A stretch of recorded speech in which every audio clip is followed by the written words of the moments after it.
Nous avons avec nous en ligne Monsieur Guillaume Houle, qui est responsable donc des affaires publiques à l'Association de la construction du Québec. Bon après-midi, Monsieur Houle. Bonjour. Comment ça va, Monsieur Houle?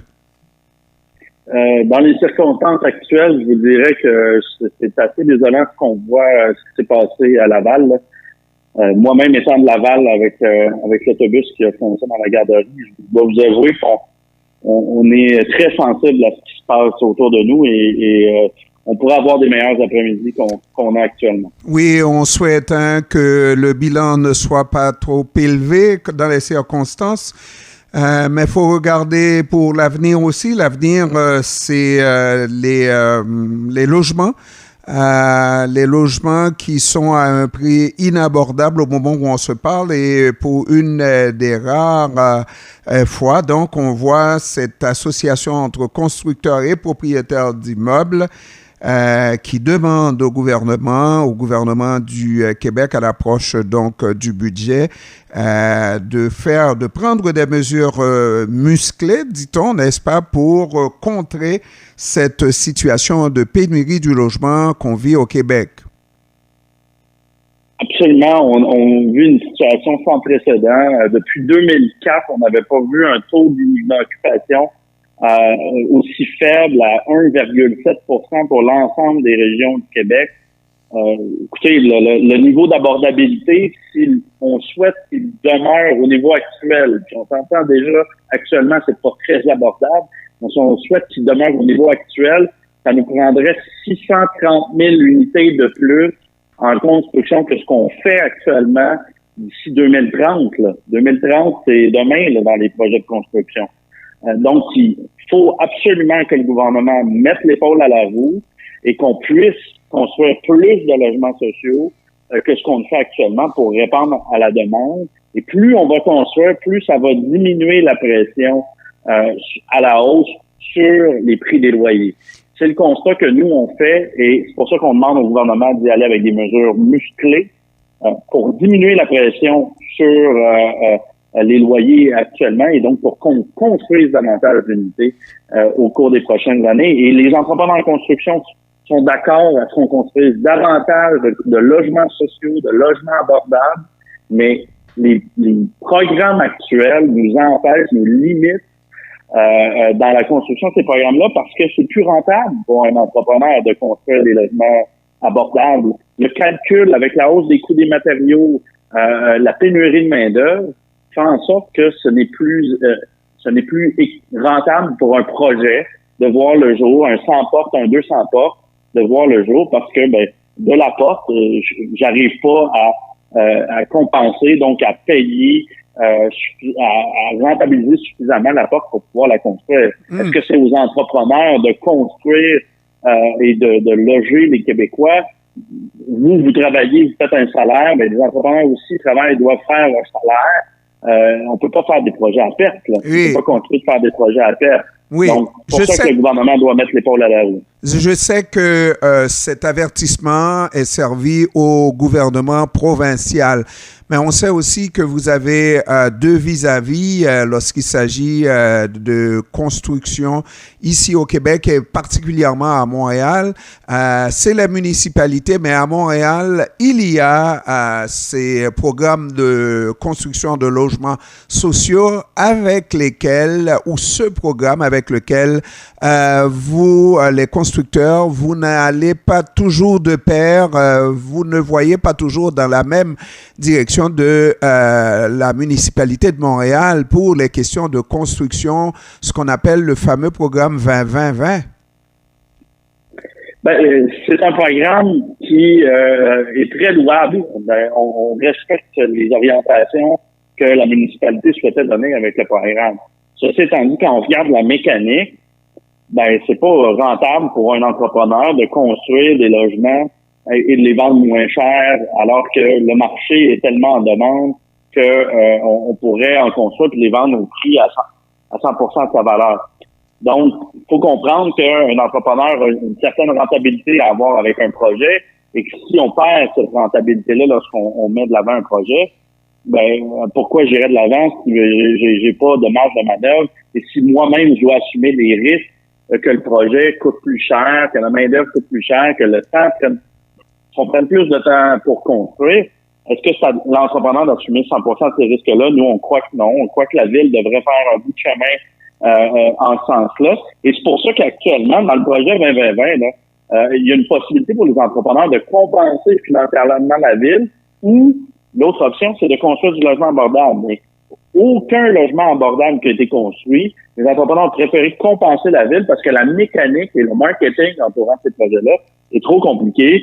On pense pas que des projets comme ceux-là peuvent être bénéfiques ou pourraient voir le jour à court terme tant et aussi longtemps qu'on demeure avec le programme actuel. Là. Puis on le voit avec Blue Bonnet, on tente de construire dans cette zone-là, mais il n'y a pas d'entrepreneurs qui sont soumissionnés. Donc la ville doit se questionner sur les raisons qui poussent les entrepreneurs à fuir ce type de projet-là. Moi, je vous dis que le programme, tel qu'il est conçu, n'est pas avantageux pour les entrepreneurs du tout. Mais nous, vous comprendrez que lorsque nous regardons les constructeurs, lorsque les logements sont inabordables et sont chers, les premiers qu'on regarde, mais c'est les constructeurs, n'est-ce pas? On se dit qu'ils font beaucoup d'argent et qu'ils ont intérêt à ce que les prix des maisons montent en flèche. Tout le monde qui est dans l'industrie fait beaucoup d'argent, sauf nous, les pauvres consommateurs. Quand on fait un projet, il doit avoir une certaine rentabilité. On parle d'un pourcentage de rentabilité, mais il y a aussi une grande portion de risque. C'est-à-dire que si, par exemple, les coûts des matériaux augmentent de façon drastique, comme on l'a vu dans les dernières années où le bois a augmenté de 200% en 6 mois ou le fer a augmenté de 70% en 12 mois, c'est l'entrepreneur qui prend 100% du risque. Parce que vous, il vous vend l'unité, si on dit qu'il vous a vendu l'unité à 200 000, mais que finalement, ça lui coûte 210 000 pour construire l'unité parce que les matériaux ont augmenté de façon faramineuse, c'est lui qui prend le risque de perdre 10 000 $ pour cette unité-là. Donc, il y a une question de gestion de risque là-dedans aussi avec les entrepreneurs.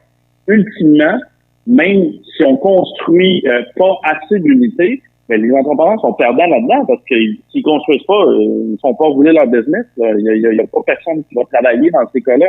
Donc, ils veulent construire, veulent participer à la construction des logements sociaux, des logements abordables. Mais il faut que le calcul soit bon pour tout le monde. Il faut que ce soit raisonnable aussi. Je suis d'accord avec vous, là. Il faut pas non plus peser sur le crayon quand on fait du logement social, du logement abordable, puis charger outrageusement, aller chercher des gros profits, là. Il y a une question de raisonnabilité puis d'équilibre. Et auparavant, on avait cet équilibre-là. Dans les dernières années, on l'avait, cet équilibre-là. Avec le programme 2020, on l'a perdu en quelque sorte à Montréal. Et là, actuellement, avec les conditions de marché, l'équilibre est plus du tout présent. Maintenant, donc là, les entrepreneurs se retrouveraient à mettre beaucoup trop d'argent sur un projet pour qu'il lève. Maintenant, ce qui répugne, c'est les prix des logements, c'est aussi la possibilité pour un jeune couple d'atteindre ce montant de départ à mettre et aller chercher l'hypothèque parce que tout devient plus difficile. Et les mesures qui ont été prises, c'est justement pour calmer cette flambée des prix, justement pour décourager les gens à aller s'acheter des immeubles. Comment vous allez amener le gouvernement à s'orienter autrement parce que l'inflation est encore là? L'inflation est encore là, mais actuellement, on a un déficit de logement. On a besoin de construire davantage de logements.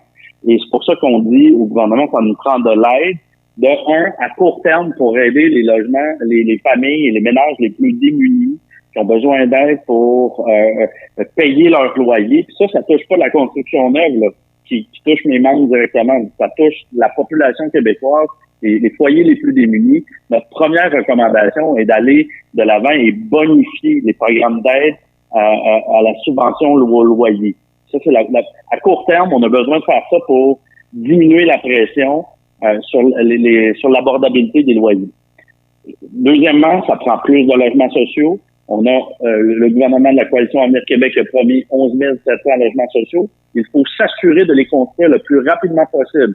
Quand on a eu la pandémie, le gouvernement a mis en place le projet de loi 66 pour accélérer la construction des maisons des aînés, accélérer la construction des écoles, pour stimuler l'économie et accélérer les projets d'infrastructure. Mais là, il faut faire la même chose avec les logements sociaux. À court terme, on a besoin de plus de logements. Comme ça, plus on va construire de logements et plus on va diminuer la pression sur les prix à la hausse. Mais je pense que, M. Houle, on peut dire qu'on a au moins gagné un point avec le gouvernement du Québec. Au moins, on reconnaît qu'il y a une crise du logement. Hein? C'est vrai, au début de leur mandat, ils hésitaient, ou du moins, il y avait les mots sur le bout des lèvres et ils ne le disaient pas. Maintenant, ils reconnaissent qu'il y a une crise du logement. Et ça, c'est le troisième point sur lequel on souhaite que le gouvernement intervienne. On a besoin de combien de logements dans quelle région du Québec? On a besoin d'avoir un portrait complet et de planifier pour les 10 prochaines années les besoins en logement dans toutes les régions du Québec. Et donc, de cette façon-là, on va pouvoir mieux planifier notre main-d'œuvre, mieux planifier nos matériaux et répondre aux besoins des Québécois.